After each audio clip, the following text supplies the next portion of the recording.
Hi guys, and welcome to Thoughtscapes. Today I'm going to be talking about 6 techniques that you can employ to help you deal with your anxiety. And I'm going to touch on a bit of my anxiety story and what I go through and how these techniques have helped me with my anxiety. So just a little bit about the type of anxiety that I go through. I don't think that it's anything huge. I don't suffer from bouts of anxiety where I feel like I'm non-functional. But the type of anxiety I get is very niggling type thoughts in my head, my need for control, my need to control situations, people, things around me. If I don't feel like I have a certain level of control, it's inside I feel panicky and I feel like I can't really not function, but it disrupts my day because I can't think clearly. I don't have a sense of peace in myself and I'm always ruminating it. I feel on edge. That's a good word. I feel on edge all the time, and sometimes that affects my sleep. I can't sleep. I'm thinking about it. Even when I try to relax my mind, there's that feeling and it's just nagging and gnawing away at me. I also tend to be very dramatic in the way I think about scenarios. I always think about the worst that can happen. And to preempt that, I always want to figure out or find out a way to prevent that bad thing from happening. I live in a bit of a world where I'm such a pessimist. I always think the worst of situations. I always think the worst of people, and I don't give it the benefit of the doubt. And another thing is I can't relax. I just can't let things go in terms of letting things be. So the saying, what will be, doesn't sit well for me. I know that if I can have an influence on something, I'm not just going to let it be.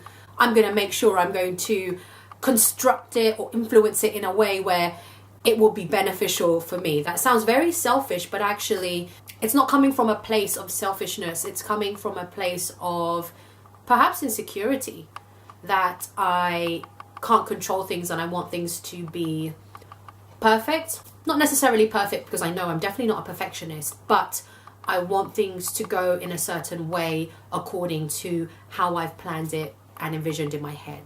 So what it is, guys, is anxiety is a lack of self-confidence in not just yourself and your ability, but also those around you and the situation around you. You have little confidence in the way things go. That's why you have this insatiable need to control. What people don't recognize is that anxiety is because you care about what others think too much.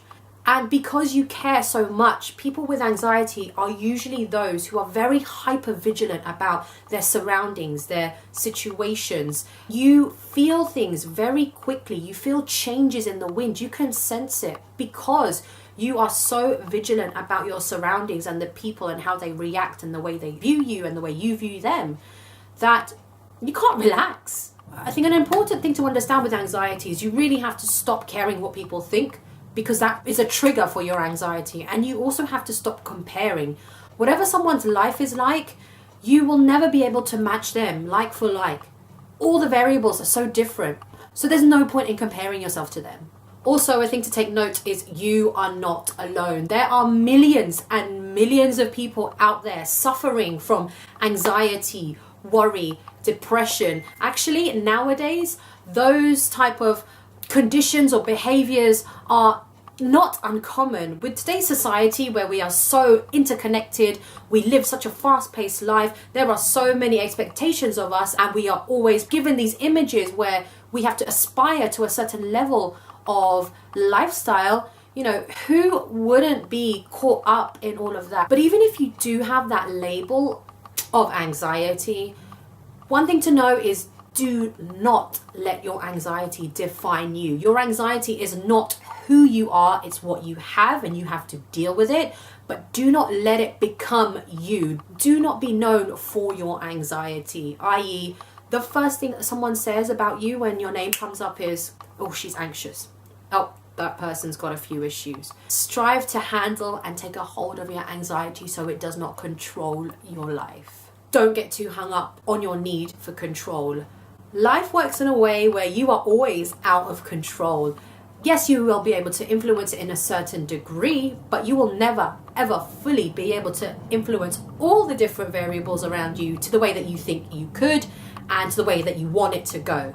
The more you start practicing the art of letting go and being present, the less anxiety you're going to feel about things. And your need for control and your anxiety could alienate you from other people or vice versa. And you don't want that, because that is when your anxiety is beginning to take a hold on you and it's beginning to define you as a person and influence how much of a free life you can live. And here is the biggest piece of reassurance I can give you is it is okay to make mistakes. I feel like I have lived enough of my life to know that I have made so many mistakes and I am still here and I've come out of it. I have a great group of friends. I have a good life. I live a happy life.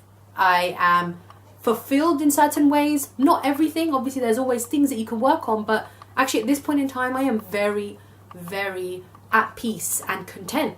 Everyone makes mistakes. It's how you handle them and how you get through it, not the mistake itself that should define you and people will be looking at. It will probably be, yes, you might get a bit of attention at first when you make a mistake, but actually what you can do to help you in that situation is really how you handle it, how you grow and how you learn from that situation, how you take it with humility and grace. Those are the kind of things that will help you progress in life and also will give you that thick skin to be able to handle what life can throw at you, like anxiety, for instance. So on to the meaty part. These are the things that you have to remember and the techniques that you have to employ when you are feeling anxious and you're going through bouts of anxiety. There is light at the end of the tunnel. Yes, there is. Believe me, no matter how dark times get, there is always light. You know why? Because things in life are temporal. They are always changing. So a bad situation will always change. You will not ever stay permanently in that bad situation. And also, you can get yourself out of it. It's just the way that you look at things. It's your perspective on life. Even though you feel really, really bad, yes, I understand. I've gone through some very, very hard times myself. They are temporary feelings and circumstances. Life will change, time will change things, and things will get better. Another thing to bear in mind is you will not die from worrying. Even though you feel like the world is caving in on you, you can't breathe, you can't think, it's overwhelming. I've had those feelings, believe me. I have felt like this was the end of me, because I was just so overwhelmed with my anxiety. But you will not die from your worrying or your anxiety. But you know what will happen? You're going to be in a constant state of heightened tension that it will affect your health. It really will, because your body is not naturally meant to be like that, on alert for an extended period of time. So please keep that in check. Do not let your worry and your anxiety affect the health of your body, because it will eventually. Share your feelings. I cannot stress that enough. Make sure you have a good network, a network which you trust, who can support you. And for those people who don't feel like they have a great network right now, go out and create one. It doesn't have to be people that you feel close to. You can seek professional help, you can seek third-party help. Sometimes it is very hard to talk to the people you're closest to about what you're feeling. So try and explore those outlets, but it is so crucial to have a supportive network, because without your network, you cannot bounce off your feelings, you cannot bounce off your ideas to people, and they won't be able to give you the insight that you probably need, i.e. maybe you need to work on this, maybe you can seek help there, maybe you're overreacting, life isn't so bad. You need that constant reassurance, and a good network will give you that. And please never lock yourself away. I know sometimes it is good to get me time just to collect your thoughts, but don't do it too much to a point where you are becoming a recluse. Do not lock yourself away, because that could be very dangerous. You might let your thoughts eat into you too much, which will cause you to do very harmful things to yourself or things that are not beneficial to you.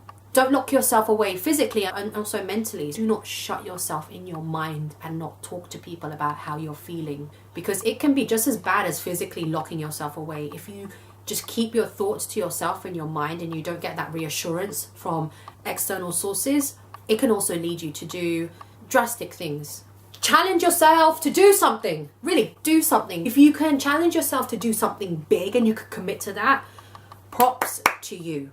It takes a lot of self-commitment and your head to be right. Coming from a place of anxiety to going to a place of purpose, 0 to 100, it takes a special person to do that. But for the layman out there, I included, challenge yourself even in the smallest things, because it will give you a distraction, it will give you something to do, it will give you a sense of purpose, and it will take your mind off of your worry and your anxiety. There are other techniques that you can employ, like practicing gratitude or meditation, being present, disconnecting from the world. When I say disconnect, I'm talking about a healthy disconnect. I'm not saying shut yourself away from the world like I mentioned before. A healthy disconnect, like turning off your phone so that you don't keep hearing that notification that these emails are coming through because you are worrying about your workload. And lastly, this might sound like a very silly tip or technique that I'm offering, but the only drug that I would ever condone would be laughter. Laugh. Go do things that make you laugh. Watch things that make you laugh. Be with people who make you laugh, because laughter is actually a very, very powerful drug, and it will help you even temporarily to forget about your worries and your troubles and your anxiety. So watch a movie, go see a comedy show. If there's that one person in your life that you know always makes you laugh, pick up the phone and say, hey, I'm feeling a little bit down, just need a bit cheering up. Go hang out with them, because when you laugh, your worries they pass away. You realize that life isn't so bad. You don't need to take life as seriously as you have been doing, and that there are still things in this world worth smiling and laughing about. Guys, I hope my techniques and my advice has helped you today. If you are suffering from anxiety, again, I just want to let you know that you are not alone, and there are ways where you can cope and you can handle anxiety and still live a very fruitful, happy, content life. As ever, if you like the content of this video, please give it a big thumbs up. Comment down below, and if there are any other topics that you want me to talk about, any other advices you want me to give, then I would be happy to. Just put some suggestions in the comment section, and subscribe to my channel. Episode alienate.